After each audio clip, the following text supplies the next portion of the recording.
Welcome to Lesson 13A, User Controls in Web Forms. ASP.NET user controls are custom, reusable controls that are both easy to create and to use. User controls are a collection of controls such as text boxes and buttons and can include custom properties and methods that are exposed to the container of the user control. Whenever you find that you're using the same markup in two or more places, it's time to consider copying that markup to a user control. To create a user control, select the Web User Control template from the Add New Item dialog box and add the markup. For a page to use a user control, the user control must first be registered in that page. You do this by adding the @register directive to the page. The @register directive contains three attributes that are relevant to a user control. src, this is the virtual path to the ASCX file that defines the user control. Tag name, this is a name that will be used in the current form to refer to the user control. Tag prefix, this is the alias that will be used in the current form to refer to the user control.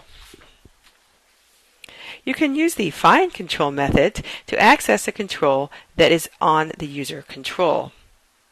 But it is a better practice to actually expose the attributes of the controls by using a property. In this lesson, you create and use a user control.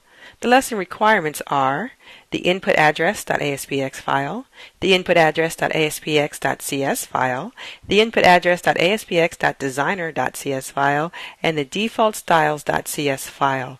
The hint for this lesson is to drag the user control to the design view directly from the Solution Explorer window to register the user control on the page. To get started with this lesson, select New Project, ASP.NET Empty Web Application, and under Lesson 13A for the name of the lesson.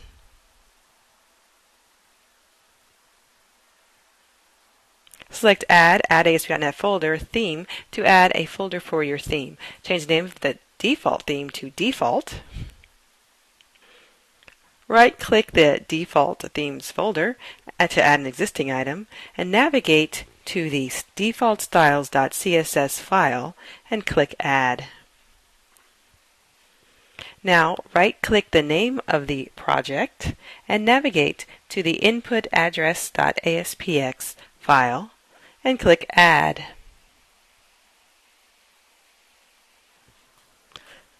Right-click the input address page and select Set as Start Page. Click F5 to run the application.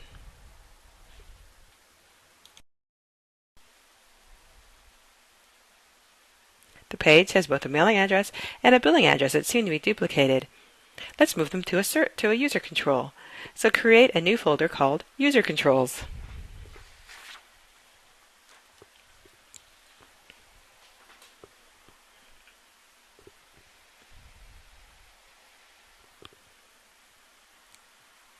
Right-click the new folder and select Add New Item and add a web user control named Address.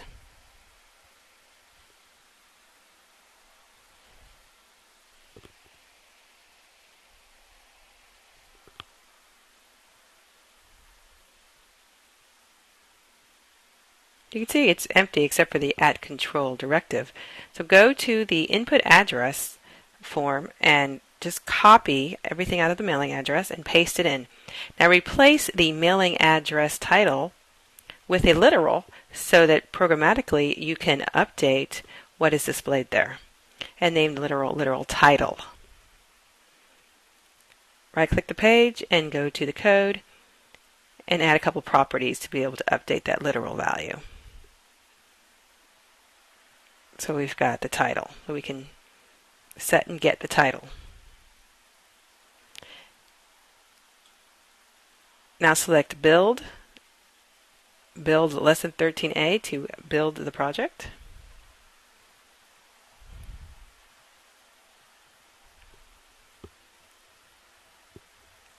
Delete the addresses out of the original form.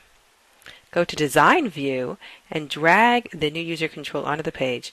Now what this does, when we go back to Source View, you can see it has registered it for us. And there it is. It has also put it on the page. You can see in the properties that there is a title property. So go ahead and make this one say mailing address. And we're going to go ahead and copy this. And as this one, we're going to call it billing address for the title. Go ahead and click. There it is in Design View.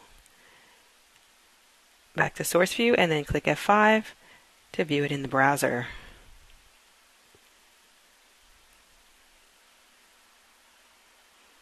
And there it is.